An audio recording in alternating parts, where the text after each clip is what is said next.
బాగా వెయిట్ తగ్గడానికి ఎక్కువ main focusing belly and thighs and sides మీద ఫోకస్ చేద్దాము. చాలా సింపుల్ గా రిపీట్ చేయవలసిన ప్రాక్టీసెస్ ని చూపిస్తాను చూడండి. హ్యాండ్స్ ఇలా పెట్టుకుని పొట్ట మీద బాగా ప్రెషర్ వచ్చేలాగా రైట్ ని రైట్ పామ్ కి, లెఫ్ట్ ని లెఫ్ట్ పామ్ కి ఇలా కంటిన్యూస్ గా ఒక 50 టైమ్స్ చేసి గ్యాప్ ఇచ్చి 50 టైమ్స్ 100 టైమ్స్ చేయాలి. నేను ఇప్పుడు ఒక 15 టైమ్స్ చేస్తాను చూడండి. ఈ ప్రాక్టీస్ తర్వాత సెకండ్ ప్రాక్టీస్ రైట్ కి లెఫ్ట్, లెఫ్ట్ కి రైట్ కంటిన్యూ. 1 2 3 4 5 6 7 8 9 10 ఇలా కంటిన్యూస్ గా చెయ్యండి. ఎర్లీ మార్నింగ్ ఎంటీ స్టమక్ తోటి చేశారంటే చాలా చాలా మంచి రిజల్ట్ ఉంటుంది.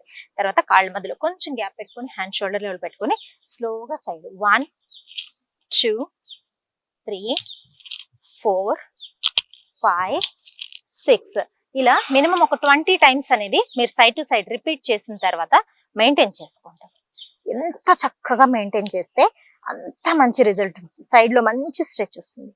Deep breathing, release, deep breathing, release. ఇక్కడ కూడా మినిమం 15 to 20 కౌంట్స్ అనేది మెయింటెనెన్స్ అనేది చాలా చాలా ఇంపార్టెంట్. నెక్స్ట్ చూడండి, హ్యాండ్స్ ని ఇలా లాక్ చేసుకుని స్లోగా ముందుకు వచ్చేసి లెగ్స్ మధ్యలో గ్యాప్ తీసుకొని 1 2 3 4 5 6 7 8 9 10